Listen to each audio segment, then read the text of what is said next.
makinig siya sa aming dalawa ni PRD.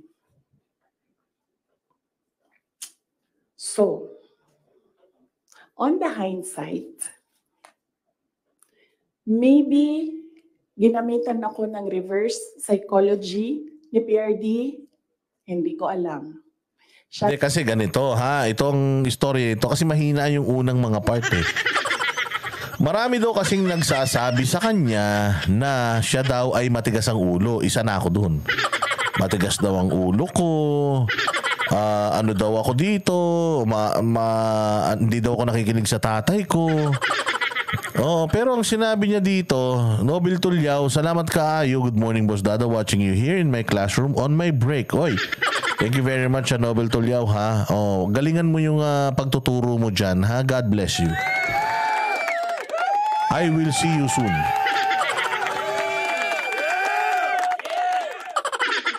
Oh, so yun ang sinasabi dito ni Inday na hindi siya nakinig sa tatay niya.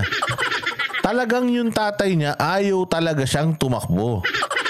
Sumama lang talaga ang loob ng tatay niya kasi tatakbo din lang pala siya. Hindi pa siya nagpresidente. Number 1 siya sa Number 1 siya sa survey. Doon sumama ang loob ni Tatay Digong. Never siyang pinilit ni Tatay Digong na tumakbo. Never din daw siyang kinausap ni Tatay Digong na tumakbo. Ang sabi pa nga niya, sinabihan pa daw siya ni Tatay Digong a lot of times na hindi para, di ba sinabi rin naman Tatay Digong, hindi para sa iyo, para sa babae ang pagiging presidente. At napakahirap maging presidente, kawawa ka, ayoko maranasan mo yun. Kahit daw ngayon na natapos na si PRRD at vice president na siya, pag nag-uusap daw sila, lagi pa rin daw sinasabi ni PRD sa kanya yung do not run for president. I am telling you, kung ano yung nararanasan mo ngayon as vice president, yung ginagawa nila sa'yo, wala pa yan sa kalingkingan nung mga mararamdaman mo pag presidente ka na.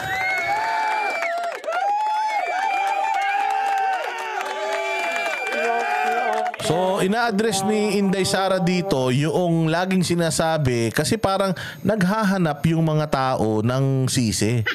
Parang tayo rin, di ba? Hindi, actually hindi ako naghahanap ng sisi. O kasi ako, kinampanya ko naman si Isko Moreno noon. Ang sinisisi ko kayo kasi hindi kayo bumoto kay Isko.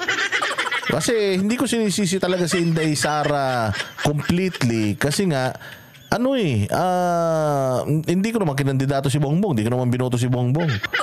So, sinisisi ko lang siya kasi kung tumakbo sana siya ng presidente, I would have voted for her and not Isko Moreno. Yun talaga yun.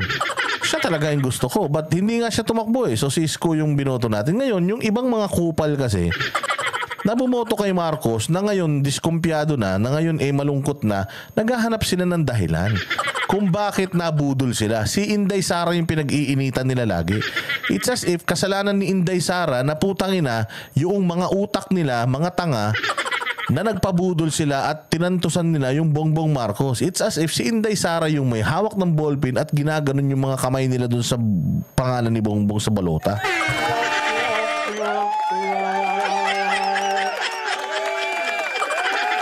Diba? Kaya nga sinasabi ni Kaya nga sinasabi ni Inday Sara na hindi ko kasalanan na hindi ako tumakbo ng presidente. Kasalanan ng presidente kung hindi siya marunong maging presidente. So pare-parehas naman tayo. Akala naman natin magaling yung unggoy na yan eh. Kasi pag tinitingnan mo naman yung mga videos niya, mukha naman magaling siya. Galing pa sa magaling na pamilya. Kaibigan ko si Amy, matalino naman yun.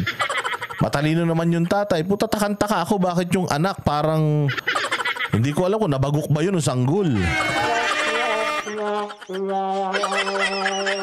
Kaya ito yung dapat na isang itama natin mga bossing. Huwag tayong humanap ng sisi sa ibang tao sa mga pagkakamali natin na tayo naman yung gumawa.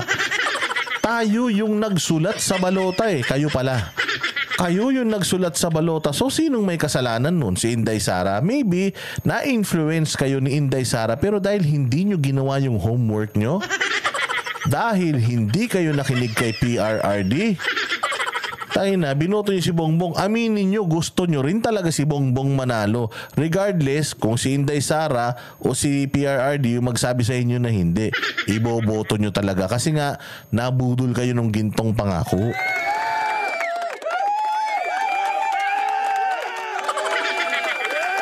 Yun. Oh, so yun yung ina-address ni Inday dito kasi nga minsan daw talagang sinasabi sa kanya harap-harapan. Inday kasi kaya ako binoto si Bongbong dahil sa iyo. Tangina, sinabi ko ba na iboto niyo si Bongbong dahil sa akin? Sabi ko iboto niyo si Bongbong dahil tumatakbo siyang presidente. Hindi ko sinasabing iboto niyo siya para sa akin. Wala akong sinabing ganun. Kaya sa 2025, sa 2028, mas laliman natin. Kaya sinong nag-e-endorso dyan? Kaya si Mother Teresa pa yung nag-e-endorso dyan, si Mohandas Gandhi. Ang nag-e-endorso dyan, si Nelson Mandela.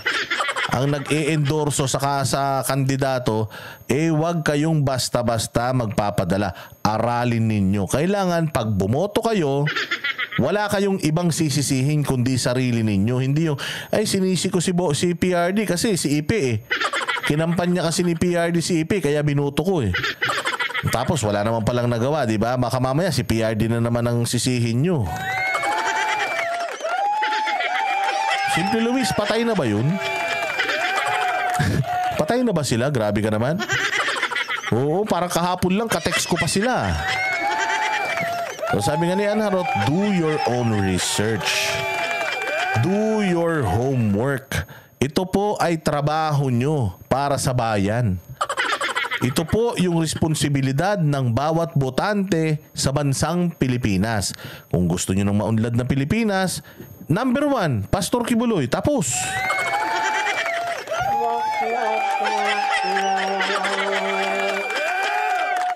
Diba? O sabi nito ni Red, ako naman host, hindi sa ginto ang pagboto ko kay BBM. Loyalist kami doon sa tatay niya. Tapos nag-uniteam pa siya. O yun na nga. So, hindi mo sinisisi si Inday. Good. Sisihin niyo yung mga sarili niyo kasi kayo talaga yung may kasalanan. Masyado tayong iniidolo natin yung mga politiko masyado. Baguhin natin yun ngayon, ha? Baguhin natin yun ngayon, mga bossing. Parang awa nyo na, ha? Baguhin natin yung ganong mentality na magaling yung tatay, magaling yung anak. Katulad to si Inday, pag tumakbo siya sa 2028, magaling si Duterte. Magaling din ba si Inday? Alamin nyo. Aralin nyo. Ganon yun. Aralin nyo. Para hindi tayo naninisi ng iba. Kasi inaral ko na siya. Nanalo siya. Inaral ko. Binoto ko siya. Nagloko. Putang ina. Wala akong ibang sisihin. Wala akong ibang sisihin kundi yung hayop na binoto ko. Kasi okay naman siya Inaral ko naman Tangin naman. Luloko pala talaga.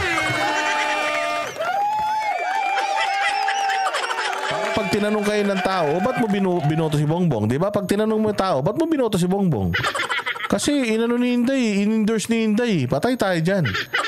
Okay lang sa akin na sabihin mo na, ba't mo binoto si Bongbong? Kasi ang ganda ng mga pangako, Boss Dada. Taki mo 20 pesos kilo ng bigas. Dati naman, tinignan ko yung mga nagawa niya sa Ilocos. Ang dami rin naman niyang nagawang mga ordinansa. Ayos din naman Ilocos. Galing din ako doon. Tapos nung nasa Senate siya, tinignan ko rin. Ang dami rin niyang mga panukalang batas. Maayos Boss Dada, yung resume maayos Pag ganun yung sagot mo, absuelto ka na. Binudol ka lang talaga. Tama? At ito na po, natapos na po ngayon gabi ang ating palatuntunan. Maraming salamat po. Oo, Ma'am Virginia Puruya, maraming salamat. At dahil dyan, tapos na po ang ating palatuntunan. Salamat po sa inyong panonood. Salamat po sa inyong pagla-like, pag-share. At sa mga po nag-share ng kanilang blessing, maraming salamat po. Mabuhay po kayo. God bless you. At sana po ay magkita-kita po tayong muli. Bukas, same time, same channel. Mabuhay kayo. Ito biglang natapos. Nagpakita si Virginia Puruya. Ang lakas, no?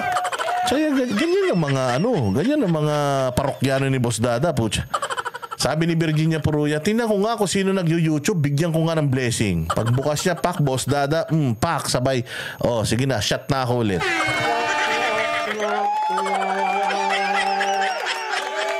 Happy Friday, everyone. Weekend na ngayon. Gusto niyo na ba magpahinga? Ako, pwede na. Hindi ko alam kung gusto niyo na magpahinga. Pero pag sinabi ng Ma'am Virginia Peruya ko, hindi, Boss Dada, putya, paabuti mo to hanggang alas 6. Putya, wala na akong pag-aatubili. Gagawin ko lahat yan. Maraming salamat, Ma'am Virginia Peruya, sa iyong pasyat puno.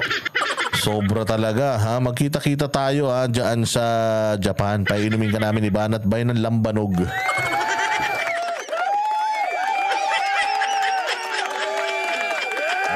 Di ba? Panis. O sige, pakinggan natin ulit tong ano natin, ha, habang bumibuelo si Ma'am Virginia Peruya. O ano natin to, pabiluhin natin to si Inday Sara. Lang ang nakakaalam kung bakit paulit-ulit niya sinabi sa akin, huwag ka tumakbo for president. Kung magkaroon kayo ng pagkakataon na tanungin ninyo siya bakit. Another proof na Sir, salamat kayo. Mabuhay ka, sir. hindi ako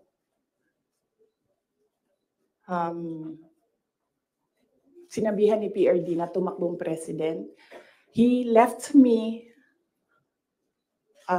document, 2 papers in a folder. Unfortunately, naiwan ko sa bahay namin ngayon. Dala ko siya dito sa Manila para ipakita sa inyo, pero naiwan ko siya sa bahay. Ang nakalagay doon, so maybe the next time na magkita-kita tayo lahat, dalhin ko siya. You can read, but you cannot take photos. Cannot take videos of the document. Nakalagay doon, in gist lang. Sa left side, nagsasabi siya doon, hindi si PRD. Hindi si PRD ang sumulat nun, ibang tao. Nagsasabi yung tao doon, Sara should not run. Ian Orsine, dyan sa Canada, thank you very much. Mabuhay ka, ha? Palakpakan natin. For any position. Dapat si Bongo ang tumakbong VP. Ay, wait. Nihon Sake? Sarap niyan, ha? Nihon Sake. May sake na. Meron pang sushi. Aba. Antayin mo kami ni Banat dyan. Pagdating namin dyan, uubusin natin lahat ng mga sake dyan. Sarap pa naman ng sake pag ang lamig-lamig. Diba, ang lamig, no? Ang lamig ng panahon. Tapos yung sake mo, maligam-gam, oh. Pag ganun mo, gumuguhit talaga hanggang sa kaluluwa mo, talagang tagay hanggang mamatay yan, Virginia Peruya, eh. Alam mo, yan ang pinaka-favorito talagang inumin ni Banat Bay tsaka nung tatay niya. Nagiinuman kami ni Banat tsaka nung tatay niya, yung iniinom namin yung sake. Pucha yan, weng kami. Gewang kami, oh. Oo, buti na lang dyan sa Japan kapag ka Biyernes. Tapos, di ba, Biyernes, no? Tsaka Sabado. Pucha yan, yung mga tao natutulog na nakaluhod. Hindi, totoo, natutulog, nakayakap sa poste. Pero matindi, hindi na nanakawan, no? Yung laman ng bulsa nila, minsan nadadagdagan pa.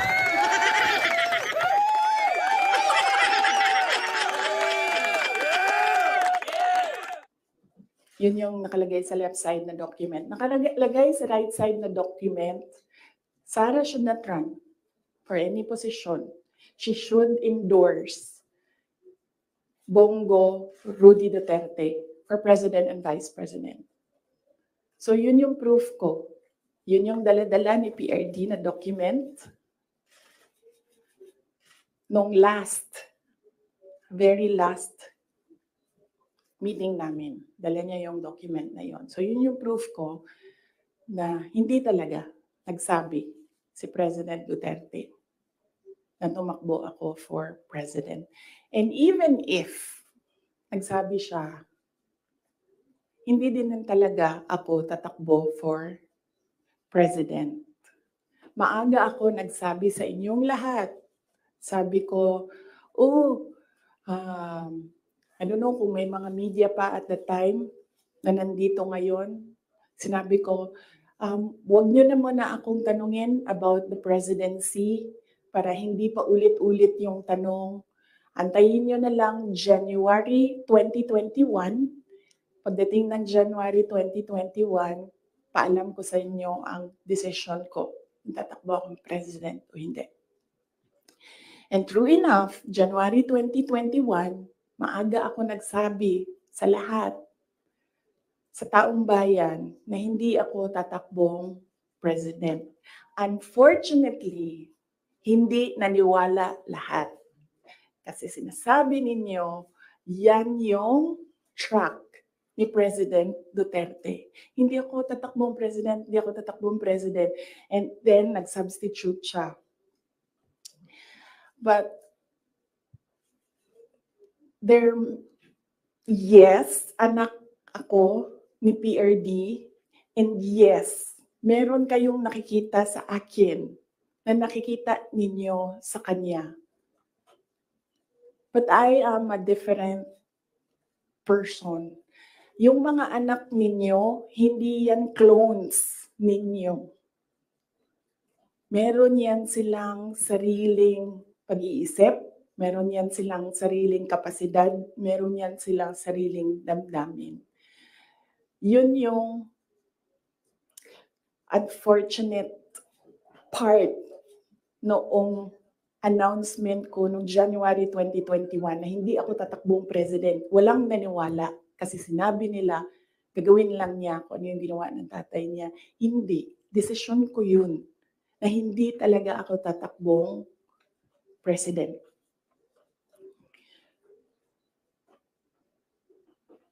Because at that time, ang gusto ko at pangarap ng lahat siguro na mayors, maka 3 consecutive terms ka as mayor. Okay. So, klaro na yon. May questions doon? Yes, ma'am. Sino po yung nagsulat doon sa folder? Unsigned siya, walang pangalan, and I think sinadya nila na wag lagyan ng pangalan yung 2 letters kasi it was really a Sara bashing document. It did not say anything nice about me. So, I think sinadya nila na hindi sabihin sa akin kung sino yung sumulat ng 2 documents. How did you feel po when you seen those documents? Wala naman akong problema. Jing, salamat. Sa sarili ko. Alam ko kung anong kakayahan ko. Alam ko kung anong kapasidad ko. Alam ko kung ano yung kaya kong gawin.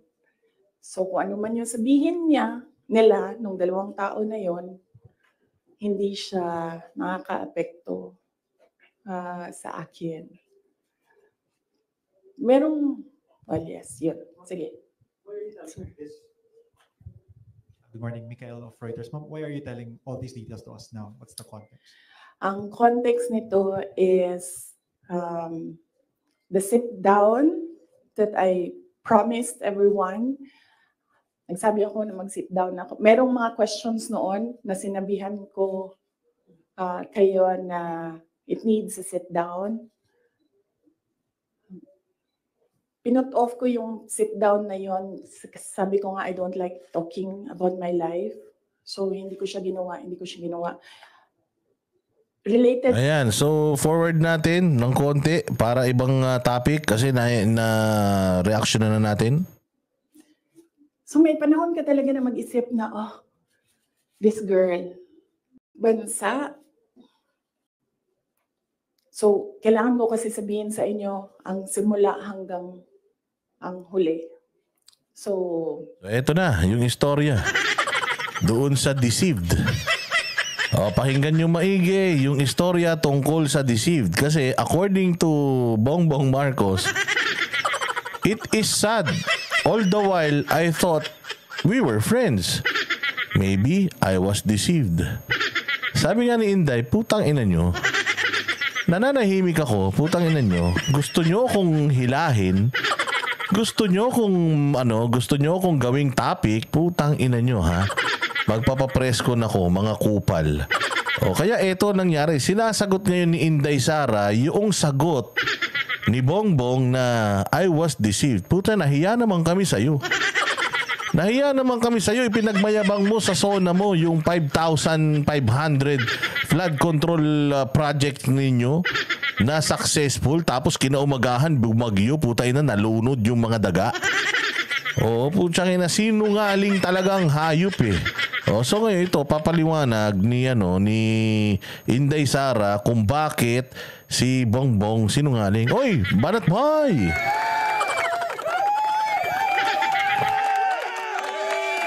See you soon. Ito naman si Banat eh. Pag nagkita kayo dapat kasama ako. Unahan mo na naman ako eh. Hindi ka sasama sa akin tapos una mo kung laklakan kay Virginia eh. In chronological order ko siya para maintindihan niyo yung kwento. So, yun. Yung deception. Actually, nung narinig ko yung deception, Ito na.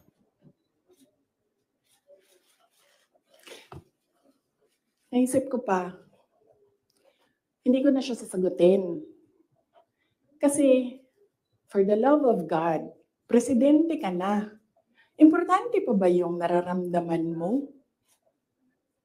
Di ba kapag presidente ka, hindi na importante yung pagod mo, yung luha mo, yung... Yan ang sinasabi ko, mga taksil talaga kayo eh. Mga traidor talaga kayo eh. Si Virginia at si Banat Bay magkikita na sila next week oh. Talaga naman Banat Bay oh. Sabi, usapan natin yan, sabay-sabay tayong mangongongo eh. Fatigue mo, yung stress mo, hindi na siya importante. Because when you are president, Yun ang problema nga kasi, mga kababayan, ano? Ang problema, mga bossing, yung presidente natin ngayon is self-centered. Parang feeling talaga nila, umiikot ang mundo sa kanila. Feeling nila super sikat sila. At feeling nila, they are doing the Filipino people a favor nung nanalo silang presidente. Akala talaga nila na putya, kailangan nyo kami.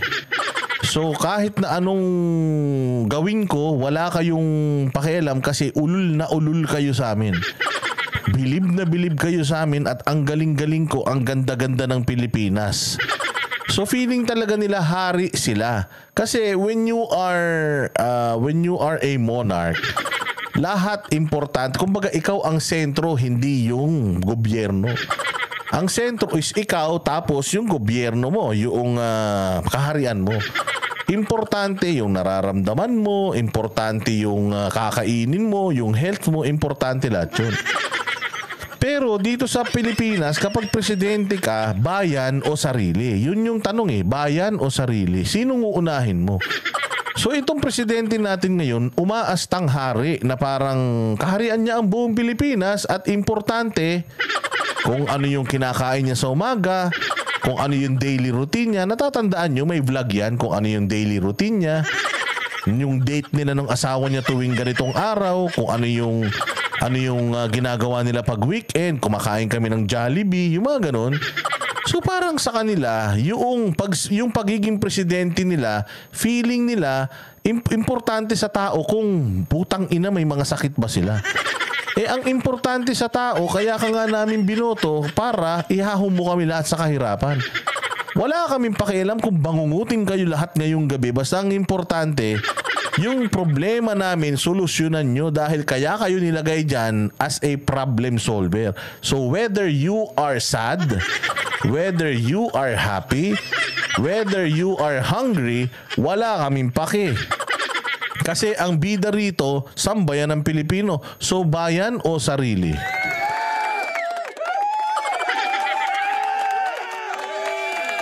Diba napansin niyo meron siyang daily yung workout routine. Sinasabi niya ano yung workout routine niya. Si PRR, di ba? Nilalabas sa inyo yung mga personal na bagay sa buhay niya nung presidente siya. Di ba? Sabi, feeling king kasi nakatira sa palace. Ganun katanga.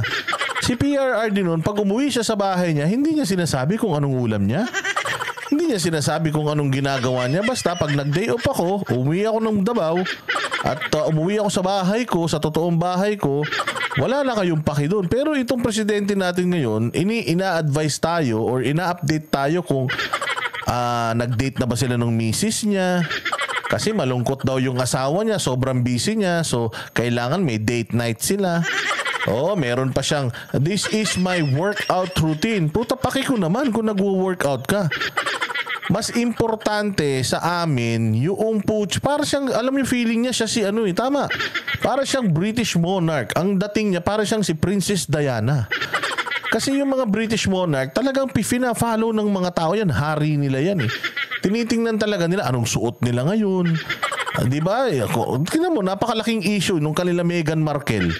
Yung mga anak mo, kahit mag-asawa ng pok-pok lahat yan, wala kaming pakialam. Kahit sirain nyo yung buhay nyo, singhutin nyo lahat ng mik-mik sa buong mundo. Basta ang importante, yung bayan natin Pilipinas, maayos.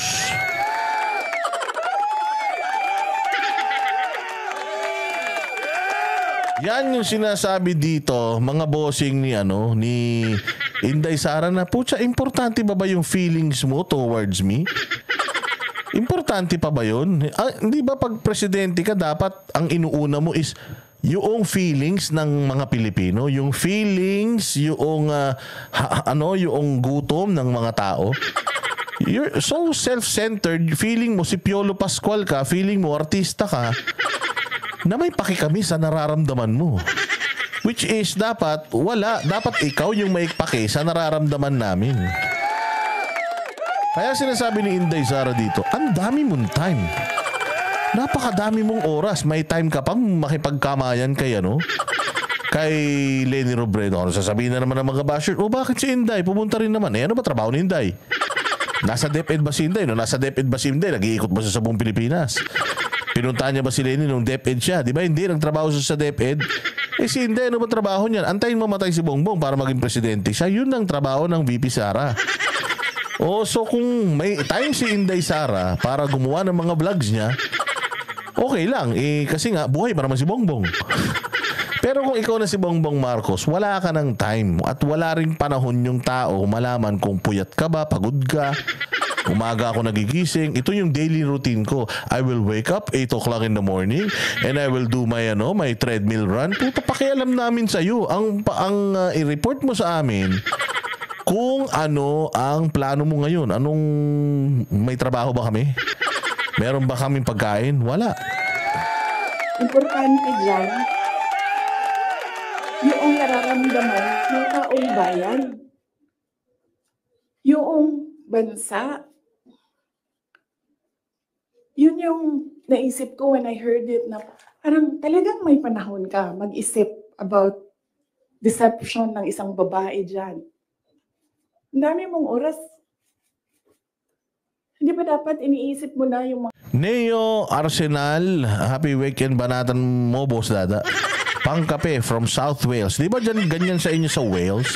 Di ba yung Princess of Wales, wala nang ginawa yung tao, kaya nga nagpapaparachi yung mga tao dyan eh. Picture ng picture, putay na naglalakad lang, picture kayo ng picture. Kasi ganun talaga, yung kumbaga parang kasama na yan sa utak ng tao na hari natin yan. Sambahin natin yan, hari yan eh. Mga taong gutom, yung presyo ng gasolina, yung darating na Christmas, kung sino yung maka-afford ng spaghetti, ng mango float, ng mga importante sa Noche Buena, ng mga bahay-bahay. Di ba yun yung... So may panahon ka talaga na mag-isip na, this girl. So inisip ko, hindi ko nasasagutin. Sandali lang hindi ako nagko-cocaine. Pero sobrang lamig niya na yung sipon. Sir, mali tissue. Ayun na, sapul talaga sila doon. Sorry hindi ako nagko-cocaine. Grabe yun, no? Sorry hindi ako nagko-cocaine pero singhut ako ng singhut eh. Puta, singhut ba ng singhut? Talaga to si Inday Sara, lakas mang asar, kaya tayo na yung mga asong congressman galit na galit Oo, alam mo naman, natutulog pa, ginising, hoy, puta, inaatake kami. Mga aso, activate. O kita mo, yung mga aso, salita kagad. Sino yung tatlong aso?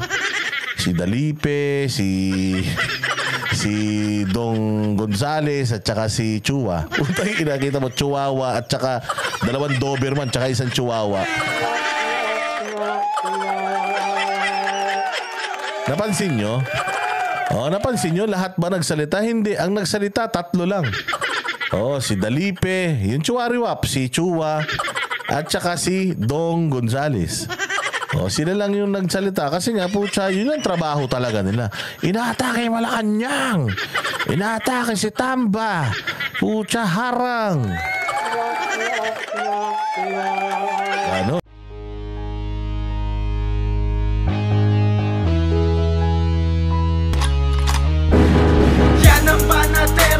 Walang inuurungan. Pag tama palakpakan, pag mali ay babanatan. Yan ang Banateros, boses ng ordinaryong Pilipino. Banateros ay walang